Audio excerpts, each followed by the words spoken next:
Ever wondered why Grandma insisted on that warm glass of milk before bed?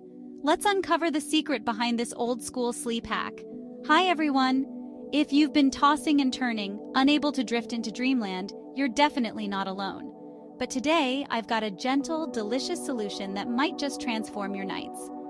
It's all about warm milk with a touch of honey. Yes, this age-old remedy has been a nighttime ritual for generations. Why does it work? Well, milk is packed with tryptophan, an amino acid that your body converts into the sleep-inducing hormone melatonin. And that spoonful of honey? It helps make the tryptophan more accessible to your brain. Here's the simple part. Just warm up half a cup of milk, mix in a teaspoon of honey, and sip it about 30 minutes before bedtime. The warmth is not only comforting, but helps you wind down and prepare your body for sleep. So tonight, why not reach for that milk carton and honey jar?